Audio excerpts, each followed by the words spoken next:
All right, Alexander, let's talk about what is happening in the conflict in Ukraine and what is going on the front lines. The Russians continue to advance.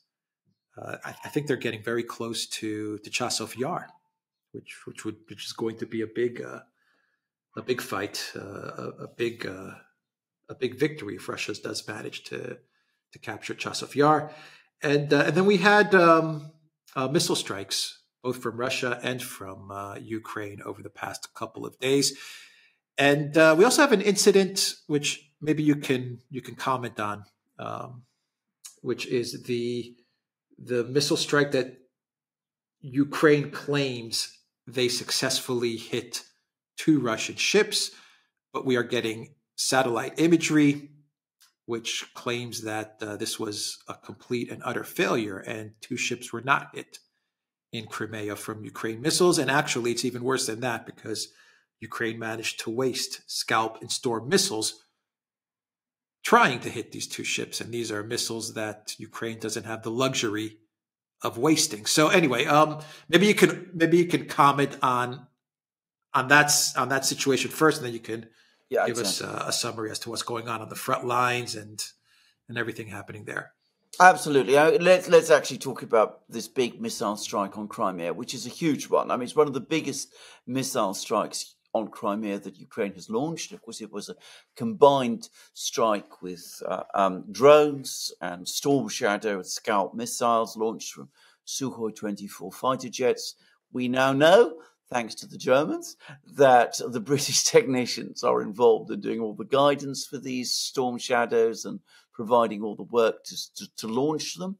The Storm Shadows, there isn't a huge inventory of them. Ukraine has been going through them very, very fast. And this attack on Crimea was a complete failure. One missile apparently did get through, hit a building in Sevastopol. Nobody can understand why. The building has no military significance of any importance, of any type that anybody knows about. Clearly, they were aiming to destroy some ships in Sevastopol harbor. They claimed they had done. We now know for a fact that that was not so. And this is important, by the way, because over the last couple of months, as we both know, the Ukrainians have been making many claims to have sunk various Russian ships, amphibious landing ships, a missile corvette, and a patrol ship. Now, the patrol ship they did manage to destroy. There's been no real evidence about the other 2 ships. And the ships in Sevastopol harbor on this occasion, we now have satellite data, and it shows that this claim is wrong. So, massive attempt to attack Crimea, completely unsuccessful. And what the Ukrainians are doing as a result of these repeated attacks with the Storm Shadow systems is that they are depleting, they're running through their limited stockpile of Storm Shadow and Scalp missiles. And by the way, the limited stockpile of Storm Shadow and Scalp missiles that the British and the French have. These missiles apparently are no longer in production. So they've probably already run through, several hundred of them by now. If we go back to the time when they first became used, and it seems they've burned up, and they've lost another 11 in just one strike.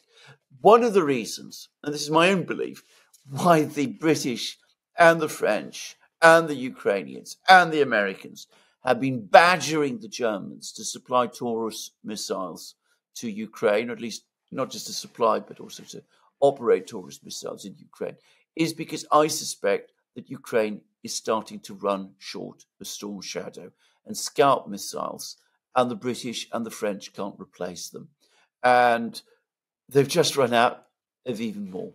And we've seen this with air defense systems, we've seen this with ammunition, we've seen this with lots and lots of other battlefield weapons, that Ukraine uses them, overuses them in pointless attacks which have a presentational quality. They claim all kinds of fictional successes using these missiles. And what they actually do is that they should just run through the stockpile very fast. Anyway, an interesting attack on Crimea, but not the big event. The big event that's happening now, well, in fact, there's two. Firstly, the Russian missile war is now reaching a level of intensity the like of which we have never seen. As of this morning, there is another Russian missile strike on Ukraine. I think I'm right in saying that this is the fourth missile strike in as many days. And this is another big strike. The one that happened 3 days ago, even the Russians themselves said it was massive. And the Russians are now attacking the energy system. They're attacking decision-making centers. In other words, the headquarters of Ukraine's military intelligence, Budanov's organization. They're attacking airfields. They're attacking ammunition dumps. They've attacked one of, in fact, Europe's single biggest gas storage facility, relied upon by the European Union as well to store gas. If it's destroyed, that could compound problems with gas supply in the EU as well. So the Russians hammering all over the place across Ukraine, using increasingly hypersonic missiles, Kinjal missiles. Clearly, the production of Kinjal missiles has increased exponentially since the start of the war, and the Russians are using them more and more often. We see the air defense system, Ukraine's air defense system, has to all intents and purposes collapsed. They're no longer able to shoot down many of these missiles. They sometimes claim to, but all the evidence is that they're becoming increasingly unsuccessful in doing that. So that is one part of the war. Kharkiv, without electricity for days. Apparently, it's slowly, very gradually coming back on.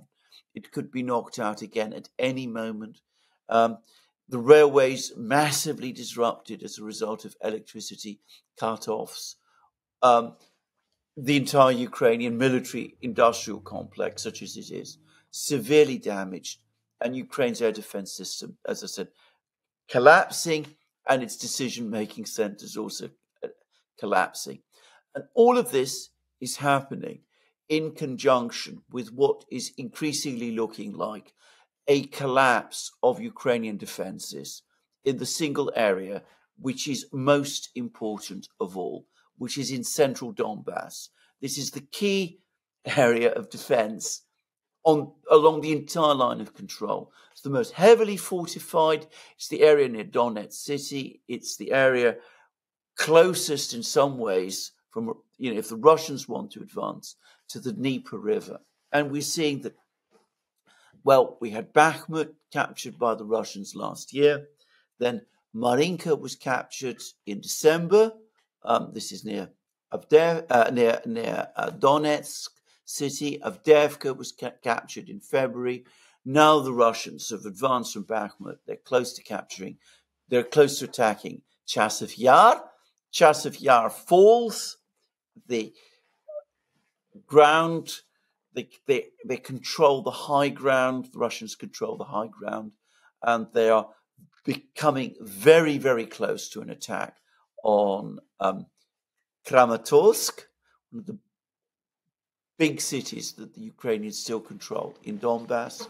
Beyond Kramatorsk, it's basically open country to the Dnieper. So big events there. The Russians also breaking through in the Avdiivka sector. They captured a string of villages there. They look like they're coming very close to capturing an important town called Pervomaisky to the south, and another one called Krasnogorovka further south still. So the indicators are of a rapidly accelerating Ukrainian collapse in the key part of the front line in central Donbass, and the Ukrainians and the Russians both now saying that Ukrainian losses in the first few weeks of this year are running at 3 times the level that they were at the same period last year. So you could see an accelerating collapse. Right. what is Russia trying to accomplish with these missile strikes? In a sense that last year, maybe like a year and a half ago, when the Russians were conducting these missile strikes, and they were focusing on the energy infrastructure of Ukraine, it was clear that they were trying to accomplish two things: to deplete the air defense and to degrade the energy infrastructure of Ukraine, not to destroy, but to degrade it. Now it's clear that Russia is out to destroy the energy infrastructure of Ukraine, and they're hitting it with precision. I mean, like pinpoint accuracy. They're hitting the control rooms of these energy facilities. So what are they? What do you think is the goal here? And we got reports a couple of hours ago as well that the Russians are also going after SBU headquarters and facilities in the major urban areas as well. So they're actually going after the intel agencies. What do you think the Russian military is aiming for here? I think they're aiming to paralyze Ukraine's defense system in the rear. So Ukraine moves troops around by rail. Railway system works on electric traction. Its factories need electricity in order to function, to the extent that those factories work at all. And so that they want to paralyze the transport and industry and logistical systems that support the troops on the front line. And they're, of course, wanting to paralyze and destroy the intel agencies, the Ukrainian intel agencies, both the ones that deal with external intelligence, Budanovs, and those which deal with internal control, which is the SBU. So this is what the Russian missile strikes now are all about. And they are on a completely different scale, both in terms of size and sophistication, to the ones that we saw in the winter of 2022-2023. Many more types of missiles involved.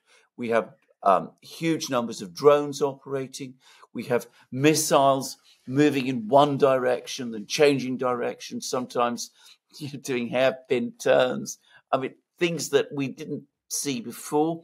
We see hypersonic missiles being used. We see supersonic missiles being used increasingly. This morning, they were using Onyx supersonic missiles to launch attacks. So they're able to hit the Ukrainians everywhere, throughout Ukraine, all the time, every day, one day after another. And this is gradually diminishing the flow of supplies, material, and men to the front lines, even as the Russian pressure on the front lines is increasing constantly. And bear in mind, we're still in the spring mud period, the Rasputitsa. And I suspect that what the Russians are doing is they're punching a big hole in the most powerful and important part of Ukraine's defense line, which is in central Donbass, the area from, Avdiivka, Bakhmut, taking all the places in between, Marinka, all of those places. They're punching through this big hole. And I can't help but think that this points to some kind of a major offensive coming. I mean, this is consistent with what you would expect. You break the initial defense lines and you paralyze the supply systems and the command and control systems in the rear. And then when the moment comes, you launch your offensive. You finally break through. And the Russians have long operated with a doctrine called deep battle. You can find all about that in books by David Glantz and Jacques Beau. The idea is that you gradually crumble and stretch a defense line to the extent that you can do. Once you've pierced it, you then punch through, and then you go deep, behind the enemy's line. That causes the whole thing to implode.